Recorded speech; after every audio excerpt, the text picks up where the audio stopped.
ദില്ലിയിൽ വിമാന എഞ്ചിനിൽ തീപ്പൊരി. എയർ ഇന്ത്യ വിമാനം താഴെ ഇറക്കി. യാത്രക്കാരും ജീവനക്കാരും സുരക്ഷിതരാണ്.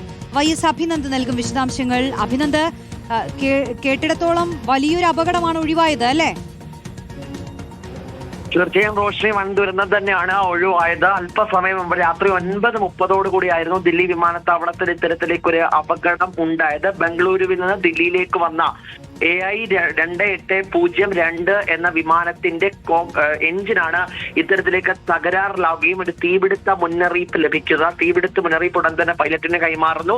അത് അടിയന്തര ലാൻഡിംഗ് തന്നെയാണ് ഇപ്പോൾ ദില്ലി വിമാനത്താവളത്തിൽ നടത്തിയതായിട്ട് വ്യക്തമാക്കിയിരിക്കുന്നത്. വിമാനത്തിൽ ഏതാണ്ട് 180 യാത്രക്കാർ ഉണ്ടായിരുന്നു. ഈ യാത്രക്കാരെല്ലാം തന്നെ സുരക്ഷിതരാണെന്നാണ് നിലവിൽ വ്യക്തമാക്കുകയും ചെയ്യുന്നത്. ഈ കോക്പിറ്റ് ക്രൂവിന് അടുത്തുള്ള ഒരു എഞ്ചിനാണ്, 3 എഞ്ചിനുകളാണുള്ളത്.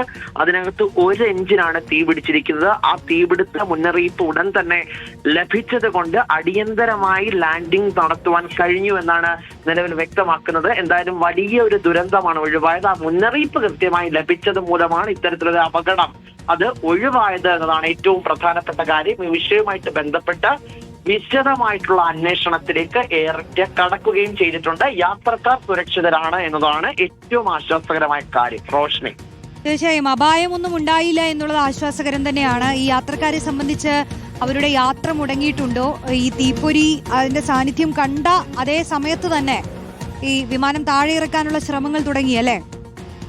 തീർച്ചയായിട്ടും റോഷി, അങ്ങനെ തന്നെയാണ് മനസ്സിലാക്കുന്നത്. ബംഗളൂരുവിൽ നിന്ന് ദില്ലിയിലേക്ക് എത്തിയ വിമാനമാണ്. അതുകൊണ്ട് എല്ലാ യാത്രക്കാരും ദില്ലിയിൽ തന്നെ വരേണ്ടതായിരുന്നു. ആ സമയത്താണ് ഇത്തരത്തിലേക്ക് ഈ ലാൻഡ് ചെയ്യുന്ന ടൈമിൽ തന്നെയാണ് ഈ ഒരു തീപിടുത്തം ഉണ്ടാകും എന്നുള്ള ഒരു മുന്നറിയിപ്പ് ലഭിക്കുന്നത്. അതുകൊണ്ട് വളരെ സേഫ് ആയിട്ട് ലാൻഡ് ചെയ്യാൻ കഴിഞ്ഞു എന്നതാണ് ഇപ്പോൾ അറിയാൻ കഴിയുന്നത്. യാത്രക്കാരെല്ലാം സുരക്ഷിതരാണ്. അവർ ദില്ലിയിലേക്ക് എത്തേണ്ടതായിരുന്നു. ദില്ലിയിൽ എത്തുകയും ചെയ്തിട്ടുണ്ട്. ശരി, YS അഭിനന്ദാണ് വിശദാംശങ്ങൾ നൽകിയത്.